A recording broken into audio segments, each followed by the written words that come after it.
안녕하세요. 김동찬 목사입니다. 오늘 묵상하실 큐티의 제목은 자연이 말해주는 하나님의 창조 섭리입니다.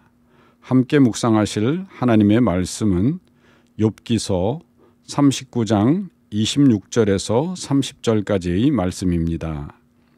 매가 떠올라서 날개를 펼쳐 남쪽으로 향하는 것이 어찌 내 지혜로 말미암음이냐? 독수리가 공중에 떠서 높은 곳에 보금자리를 만드는 것이 어찌 내 명령을 따름이냐. 그것이 낭떠러지에 집을 지으며 뾰족한 바위 끝이나 험준한 데 살며 거기서 먹이를 살피나니 그 눈이 멀리 봄이며 그 새끼들도 피를 빠나니 시체가 있는 곳에는 독수리가 있느니라. 아멘. 우리는 자신의 존재에 대해 깊이 생각할 때 참으로 깊은 경이로움에 빠지게 됩니다. 과연 나는 어떻게 해서 존재하는 것일까? 또한 우리 몸의 신비에 대해서 생각할 때도 놀랍기만 합니다. 과학자들은 인체의 주요 장기를 약 78개로 헤아리고 있는데 이 각각의 서로 다른 장기들이 유기적으로 연결되어 조화롭게 협력하고 내 몸을 구성하며 이로 인해 우리는 놀라운 삶을 살아갈 수 있기 때문입니다.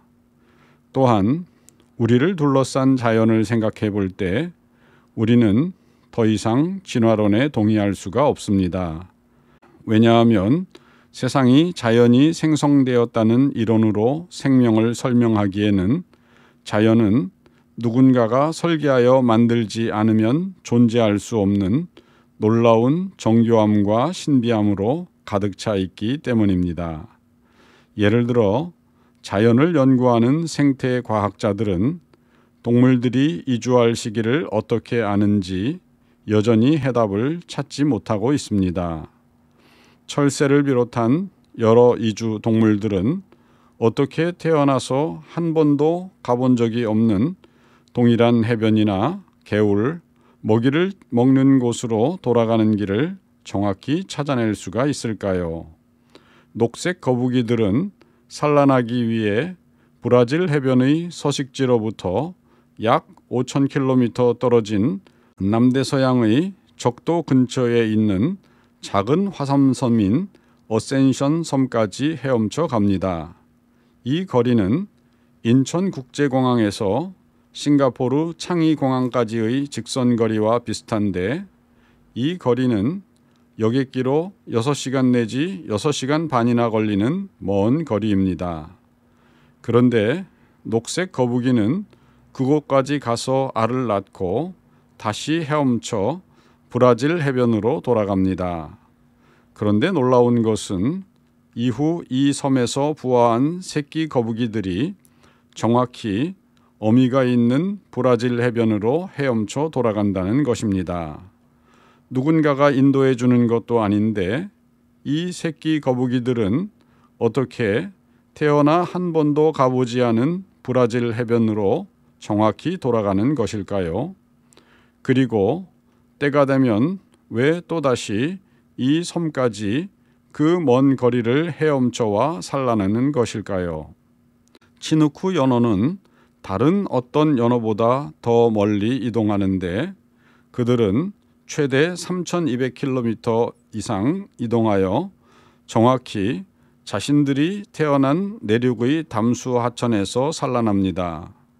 제왕나비는 2년의 순명 동안 2번이나 이주할 정도로 매우 긴 이동을 하는 것으로 유명합니다.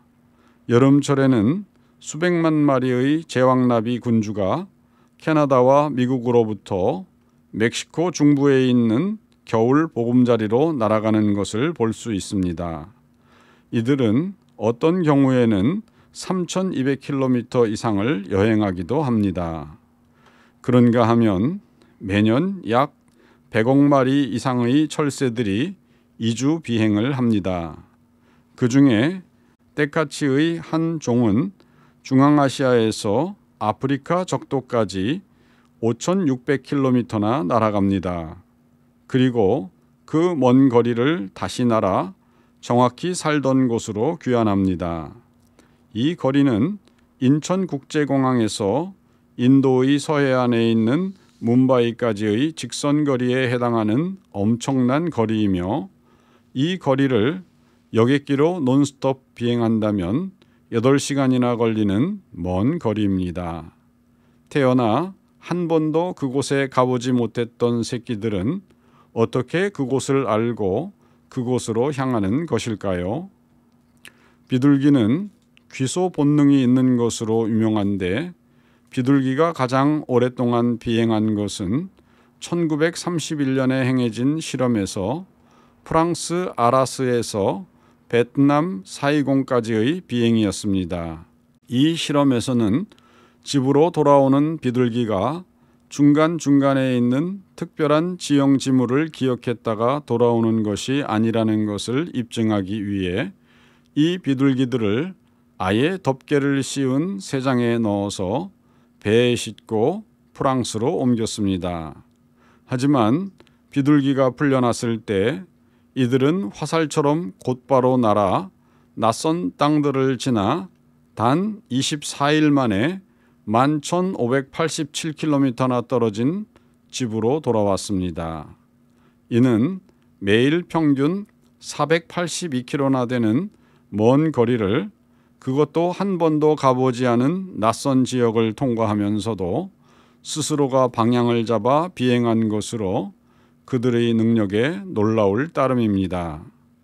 한편 북극 제비갈매기는 어떤 동물들보다도 이동 거리가 가장 깁니다.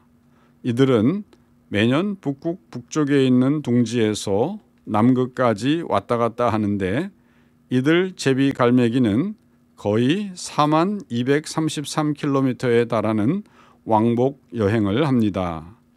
지구의 둘레가 약 4075km인 것을 감안하면 제비갈매기는 지구 둘레보다 더 먼 거리를 매년 왕복하는 셈입니다. 그렇습니다. 우리가 자연의 신비를 파헤치면 파헤칠수록 그 신비함에 경탄을 금할 수가 없습니다. 그리고 이렇게 신비한 능력은 진화론이 주장하듯이 저절로 생겨날 수는 없고, 누군가가 이 동물들을 지으시고 그러한 능력을 부여하신 분이 있다는 것을 저절로 인정할 수밖에 없습니다.